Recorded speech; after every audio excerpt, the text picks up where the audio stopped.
Imagine standing in a room that is slowly filling with thick black smoke. The exits are blocked. The air is growing hot, heavy, and hard to breathe. In a situation like this, almost any human being would panic. They would scream, claw at the walls, and let terror take complete control of their mind. But in the corner of this room, one man sits perfectly still. His breathing is slow, steady, and deliberate. He isn't ignoring the fire, he simply understands a fundamental truth. Screaming will not put out the flames, and panic will only drain the oxygen he has left. This isn't a scene from a movie, and this isn't a fictional superhero. This is a window into the mind of Epictetus, a man born into slavery in ancient Rome. He was beaten, his leg was deliberately broken by a cruel master, and he lived in constant uncertainty. Yet he achieved a level of inner peace and self mastery so profound that even Roman emperors traveled just to hear him speak. How does a person reach a point where the chaos of the external world cannot touch their inner sanctuary? If you have ever felt like a hostage to your own emotions, if anger, anxiety, or the opinions of others have ever steered your life off course, then you are in the right place. Today, we're going to explore the four brutal yet deeply liberating Stoic rules for mastering self control. Let's start with the first rule, which Epictetus called the absolute foundation of all philosophy, the sharp, unyielding line between what is in your power and what is not. Think about a typical morning. You wake up, grab your phone, and immediately see an email from your boss criticizing your work. Your heart rate spikes. On your drive to work, someone cuts you off and you scream at the steering wheel. By the time you sit at your desk, your day is already ruined. But what actually ruined your day? Was it the email? Was it the traffic? A Stoic would tell you that none of those things had the power to ruin your day. You ruined it yourself by handing over your control to things you cannot influence. You cannot control your boss's mood. You cannot control the traffic. You can only control your own thoughts, your own reactions, and your own character. When you worry about things outside your control, you are choosing to be a slave to external circumstances. Now, if you're like most people, you might be thinking, that sounds great in theory, but how do I actually stop my heart from racing when life hits me hard?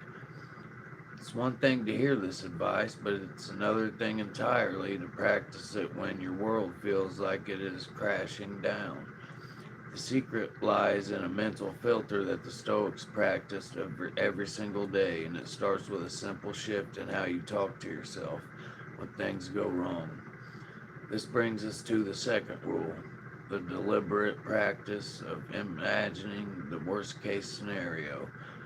This is known as premeditato malorum, or the premeditation of evils. It sounds incredibly dark, doesn't it? In a world that constantly tells us to practice positive thinking and manifest our dreams, the Stoics tells us that to sit in a quiet room and imagine our lives falling apart. Seneca, one of the wealthiest advisors in the Roman Empire, would spend several days every single month eating only the cheapest, most basic food, wearing rough, dirty clothes, and sleeping on the hard floor.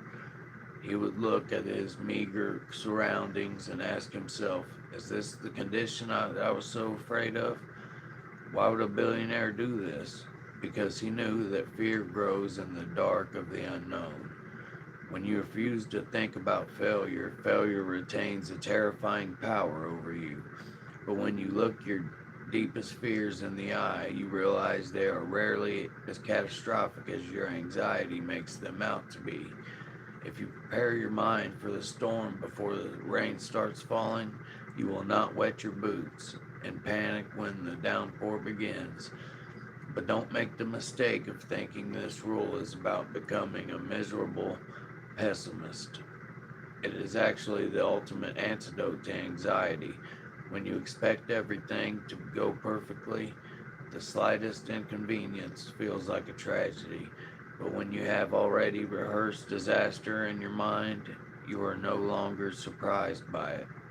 You are ready. But what happens when the disaster actually arrives and it's even worse than you imagined? How do you handle the pain that you couldn't prepare for? That is where the third and perhaps most challenging rule of Stoicism comes in.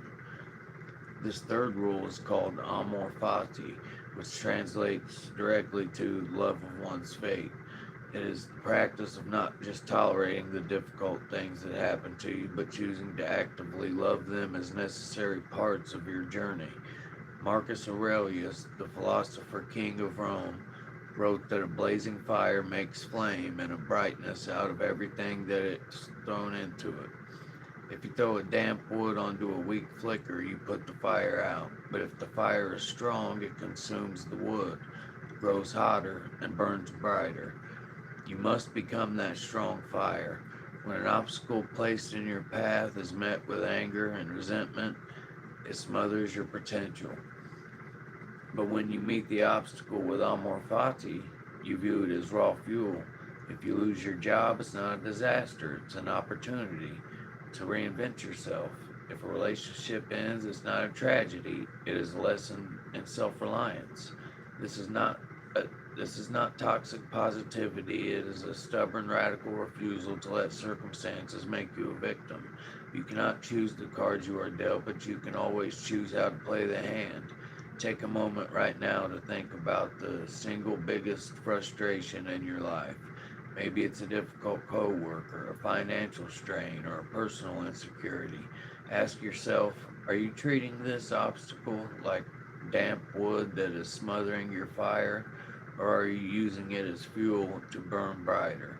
If you can master this shift in perspective, you will suddenly realize that nothing in this world can truly defeat you. But to truly solidify this mindset, we have to look at our lives from a completely different angle, one that will make all your daily worries seem incredibly small. This leads us to our fourth and final rule, the view from above. The Stoics would regularly practice a mental exercise where they would zoom out of their own bodies. Imagine rising up from where you are and sitting right now, looking down at your room, then zoom out to see your house, then your neighborhood, then your entire city. Keep zooming out until you see the continent, the earth, and eventually the vast, silent expanse of the cosmos. From this perspective, the things that keep you awake at night, the awkward comment you made yesterday, the unpaid bill, the traffic, the petty arguments, completely vanish. They are microscopic specks on a tiny blue dot floating in an infinite ocean of stars. This exercise is not meant to make you feel insignificant or hopeless. It is meant to make you feel liberated. It reminds us our worries are temporary, our time on this earth is brief, and things we stress over are rarely worth sacrificing our peace of mind for. When you look at the world from above, you realize that the only thing that truly matters is how to act in the present moment. Self-control is not about suppressing your emotions or pretending you don't feel pain.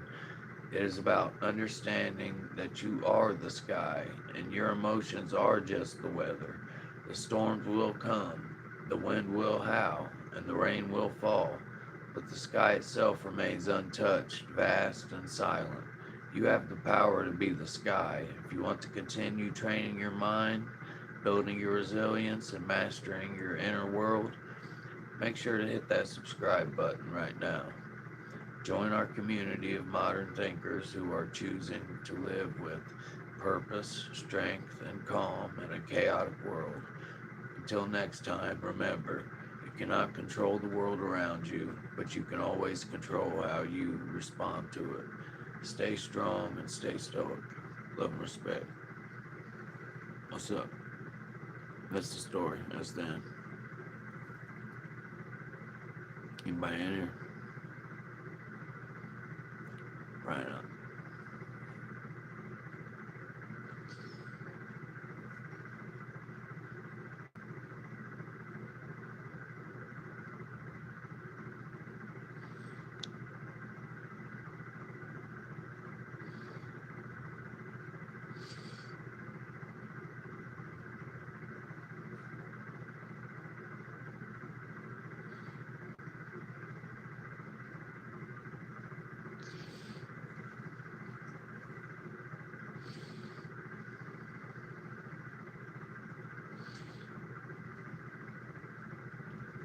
Sorry I didn't see you in here, sis.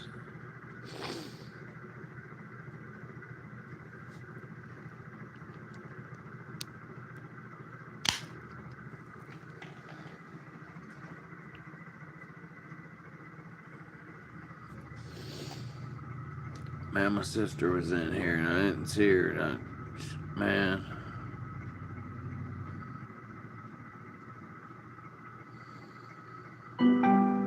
I gotta go. I gotta call her and make sure she's okay.